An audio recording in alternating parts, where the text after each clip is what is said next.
Everyone, welcome to the next session in our strategy and planning series. My name is Andrew Gaffney. I'm publisher of Demand Gen Report. I want to thank you for joining us. In this next session, we're going to be looking at a roadmap for real-time marketing for 2015. We hear across both of our publications, our Demand Gen Report readers, as well as our retail touchpoints audience, that there's a real need and a struggle to try to connect, be relevant with their customers and prospects across different devices, across different channels. So personalization is obviously still a goal, being relevant, and the opportunity to do that and the struggle to do that is getting more complex given all of the different ways that consumers and prospects are connecting. So really keeping up with the speed, the growing speed of clients, and being able to do that again across devices. We talk a lot about omnichannel and multi-channel. But today we're going to share with you some insights and some really specific roadmaps on how you can start to apply this for real-time marketing in 2015. So before we get started, I want to share with you some housekeeping items. We are using the On24 platform today.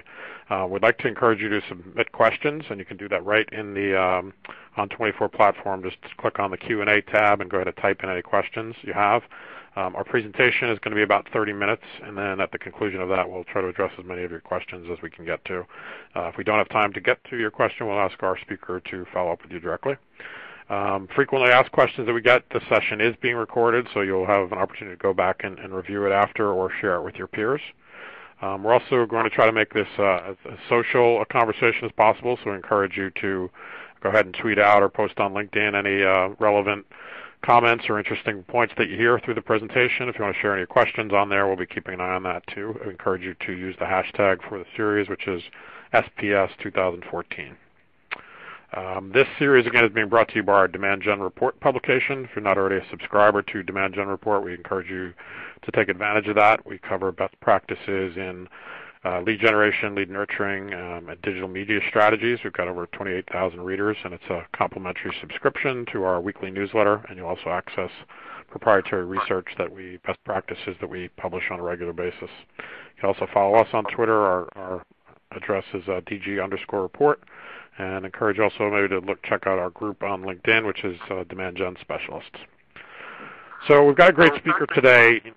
Again, we hear a lot about this being an aspirational goal for people. Real-time marketing sounds like something that's difficult to achieve, but we're going to present some really great roadmaps. We had an opportunity to meet Chris Baribo from Quick Pivot, and Quick Pivot has actually worked with both B2C and B2B clients to implement this roadmap and to achieve goals of being omnichannel and connecting with retailers and keeping up with the speed of customers.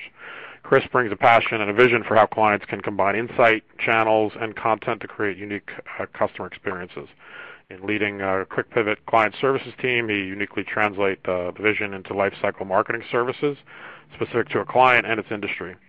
Chris is committed to helping clients realize the benefits of Quick Pivot marketing quickly and effectively, which you'll hear today in the presentation, and lending his expertise in analytics, marketing technology, and business process improvement. Prior to joining Quick Pivot, Chris was a marketing and customer intelligence consultant at IBM. And Chris, thank you for joining us. Look forward to your presentation. Andrew, appreciate it. And thank you all for attending. Very excited to be here talking about such an important topic today. As you can see from some of these statistics that you're about to see, marketers that really start using omnichannel marketing really see some dramatic results. As you can see here, 66% of marketers found that omnichannel has improved loyalty, and 40% have talked about increased engagement. Both of these metrics lead to increased sales and revenue, which is a very important topic. So what is real-time omnichannel marketing, and how do you do it? In today's session, we're going to answer some of these questions. We're going to start by talking through some B2B examples, then move on to B2C examples, and then finally I'm going to show you a roadmap to talk about how you can start building some of these omnichannel experiences in as little as 45 days. Let's look at some examples of how B2B companies can improve real-time omnichannel marketing. There's a perception out there that real-time omnichannel marketing is really just for B2C, and that's simply not true. The buyer's journey has changed dramatically in B2B as it is in B2C, and customers are increasingly engaging with digital channels earlier on in the buying process. And not only are they engaging in digital channels, they're engaging across multiple channels, including mobile and social. And even more importantly, customers are engaging in digital properties that aren't owned by the brand, making it harder and more difficult for the brands to track this behavior. You can see from these statistics that B2Bers who use and practice real-time marketing, they see a measurable impact. So let's take a look at how some B2B marketers are doing it and what's working well for them.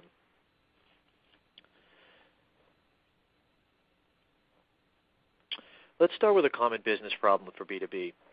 B2B marketers spend a lot of time and a lot of their marketing budget driving demand to their website, but most visitors don't convert, and the brand really has no means of following up on them. Does this sound familiar? Well, let's see what B2B marketers can do about this. First, in this example, let's assume we get lucky and the anonymous visitor actually returns, and we have another chance to convert her. Instead of just presenting a generic piece of content or showing her the same materials that any anonymous visitor sees, we know something about her based on her past experience and what she looked at previously. So we need to take this opportunity to personalize the content based on the content and the topic she's looked at and her past behavior. We could supplement the information we know about her with real-time lookups to firmographic and social appends. We can determine if this person belongs to a company that we know something about and really present targeted, personalized offers which are going to drive higher conversions. Because we're able to provide this more targeted, personalized experience, these customers and prospects are more likely to convert. Now let's take another example. This time we're not so lucky and our visitor doesn't return. By integrating real targeting engines into the web personalization process, the data that we collect during a prospect visit is going to be able to be used multiple ways. So first off, we're going to be able to present a personalized, relevant offer and message to the prospect on other trusted sites. So when they don't return to your website, you have the opportunity not only to target them with a display ad, but you can present personalized content based on what you know about them across other channels that they're looking at. In this example, the prospect views information about product A and is retargeted with that specific product content on a third-party website, eventually they're going to convert. These techniques were pioneered by B2C companies, but they're proving incredibly valuable and effective for B2B. Let's look at another example. Let's look at an example that shows how orchestrating channels together really provides a seamless customer experience. In this example, we send a customer an email, and he doesn't open it. And this is a very common scenario, as we know that email engagement rates are slowly declining, and we really lose a chance to talk to these people if they're not opening their email. But in parallel with sending the email, we place a targeted advertisement on a channel that we know the customer is going to look at that really has the same message that's in the email. So the customer doesn't open the email, but they see a targeted display ad that has the same content as we wanted to show them in the email, and they view that ad and they click through it because it's of interest to them. The next email that they see is for the next stage of the nurturing flow, because clicking on that targeted display ad demonstrated a level of engagement and actually moved the prospect forward. He sees a message for the same product, but it's more of a consideration type message, and he's doing this also as he's browsing third-party industry websites, and he's seeing the same message. So now we've reached a customer in multiple channels with a different message based on what we know about them through their involvement through the nurture flow. Because the second email was more relevant to both the product he's interested in and the buying cycle he's in, he clicks on it, and he likes what he sees, and this time he shares the email through a social network. The sharing advances him in the nurture flow, and he is retargeted, this time with a different relevant offer reflecting his new stage of the buyer's journey. He clicks on the offer, which he sees on the third-party display advertisement, and he clicks on the offer and converts. This type of seamless customer experience was possible because all of the messages were orchestrated tightly across channels, providing a real-time relevant customer experience. Here are some other ways that B2Bers can take advantage of real-time omnichannel behavior to create ideal customer experiences. Wouldn't it be great to be able to react to behavior patterns in real time, to identify customers and prospects that are interested in your competitors based on some social activity they're doing, capitalize on moments of interest or need when customers and prospects are really in the moment and they're ready to make a decision and you don't know about it? How about if you could identify when your customers and prospects are having positive or negative sentiment experiences with your brand, It'd be great to know that ahead of time before something unfortunate happens and they decide not to buy with you anymore. Or what you could do is build a complete profile based on some cross-channel behavior. So not only are you going to be able to identify what you know about them based on their current channel, you can identify and serve next best product offers based on a profile that you have in a marketing database and a recommendation engine and serve that up on a web or mobile channel. You can certainly identify customers and prospects that belong to target accounts by matching them into your database and in real time presenting targeted offers that you want to present to your target account list. Or what we're starting to see, as a more advanced example, a lot of B2B marketers do a lot of trade shows, and there's ways with the technology today to actually do some location-based mobile marketing. So prospects are at a trade show, you know where they are, you can present mobile offers and really drive them to take activity at your trade show. So this concludes our section on B2B. Later on, I'm going to show you how you can start implementing some of these customer experiences in as little as 45 days. And I hope you've been able to see how real-time omnichannel marketing can really improve a B2B customer's experience. Now I'm going to talk to you how you can implement and begin experiencing these real-time omnichannel marketing experiences in as little as 45 days. Let's start with some of the challenges. Why aren't more companies doing this? First off, there are big data integration challenges. We haven't yet mentioned big data, but all of these scenarios really require harnessing and using big data, which is very challenging and intimidating, and it requires a lot of technical complexity. Assuming that companies can get over this challenge, the next big issue is how do you develop an integrated channel strategy? A lot of companies struggle just coordinating their email and their web, but now you integrate social, mobile, and other channels. It really becomes a challenge for marketers. So here's our solution. At QuickPivot, we have several principles that we've really driven our solution based upon, and I'm going to show you what that solution is. So first off, big data doesn't have to be big. I'm going to say that again. Big data doesn't have to be big. And what that means to us is you don't need to store it.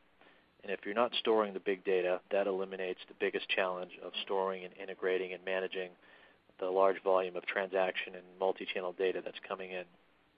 Secondly, we want you to keep all your existing technology if you want it. You don't have to go through costly and time-consuming RFPs, lengthy conversions, and implementations. You can use all your existing technology. And third, we've developed some pre-built customer journey templates to help accelerate results. So how do we do it? First, we created a QuickPivot customer engagement hub that enables real-time omnichannel interactions like we just described. Here's how it works. It's cloud-based. It has pre-built connectors to any system, which allows for rapid implementation. And in this customer engagement hub, we're not storing the data. We're just listening and reacting to data. So in the example I gave about the airline, the customers in our database, we detected and we listened for that customer's tweet. That immediately triggers an event. We go look up the customer, find out he's a high-value customer, and then immediately push a message to his mobile device with the new offer. All that's orchestrated without storing any data. And this customer engagement hub really connects and stores and manages all the business rules to set up these customer journeys that we've talked about. This is really a new paradigm for managing customer experiences. Second, we've created a library of customer journey templates to accelerate results. These templates represent common scenarios that marketers want to execute upon. They can be configured based on the needs of the customer rather than designed and built from scratch. These templates have really been designed to help get you started quickly.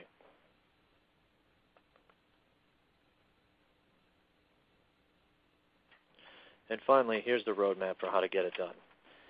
So this is what a typical project would look like. And as you can see, this can be up and running in as little as 45 days. So initially, we start with a planning session. So this is where you'll pick the QuickPivot customer journey template that's most appropriate for you. We'll help you analyze your data and your current systems. And most importantly, we'll define some metrics and KPIs to help measure how effective these programs are. After that happens, we're going to start the connection phase and start establishing connectivity between your systems and the QuickPivot Customer Engagement Hub. And as we discussed earlier, there's out-of-the-box connectors. It makes it very simple. We're not storing data. We're just connecting and plugging in to most systems, and we're mapping the relevant data elements. And while that's happening, we begin designing the program. So any changes we need to make to the customer journey templates based on your specific business, we're going to design those out. And in parallel, we'll help you design your campaigns and offers and messaging to go into the template. And once both of those happens, we begin configuring and modifying the quick pivot templates to meet your needs. We test them, and at the 45-day mark, you're ready to start experiencing some of these real-time customer experience programs. I want to thank you very much for attending, and I'm going to turn it back over to Andrew for any question and answers. Thanks, Chris. Those were outstanding examples, and I think it's really interesting for everybody to see a roadmap because, again, I think this has seemed like a, sort of an aspirational goal for marketers, but it's good to see how it can come together in a relatively short period of time. So we've already got some good questions coming in. I want to encourage the audience to go ahead and submit any others. You can type it right in. We do have a few people asking if the slide deck would be available, and it will be, so I want to remind you about that. Chris, we had a question about integration. Greg had asked if you could go into a little bit more detail about how this would integrate with what he's currently doing with his marketing automation system. Sure. So assuming your marketing automation system is a cloud-based system, which most of them are, this Quick Pivot Customer Engagement Hub has pre-built APIs and cloud connectors. And the typical use case we see, one of the examples we described, so integrating, social listening data. So if we detect somebody in your database as having a relevant social interaction, we're going to poll that customer, we're going to pull in that information, and based on what the rules say, that could fire a specific message. And what we'll do is rather than send the message out of our engagement hub, we'll send a flag or a trigger to your marketing automation system, and that automation system will be used to send out the email. That way you get to keep your existing technology, and you get to manage the touches and the response history in your automation system. So really what this hub is doing is connecting all the different channels together, and when a message needs to be sent, we're really figuring out the trigger and sending it to your automation system to execute. Okay, interesting. We had a question from Maria asking about to sell this into her bosses, what kind of what benefits should she expect? What kind of metrics? Where is she going to see the greatest improvement? Well, I think if I'm just going to flip back to the one of the earlier slides I talked about, if we think about some of the metrics that matter, so being able to capitalize on more in-the-moment offers, that's going to drive to increased revenue, increasing engagement across multiple channels. That's certainly one of the metrics we're starting to see more and more companies measure as cross-channel or multi-channel engagement. All of those really lead to an improved customer experience, and really the way to sell this is that it's easy to implement, up to less than 45 days. Talk about some of these use cases, and like I said, we set up and measure some KPIs, and a lot of those will be revenue-based.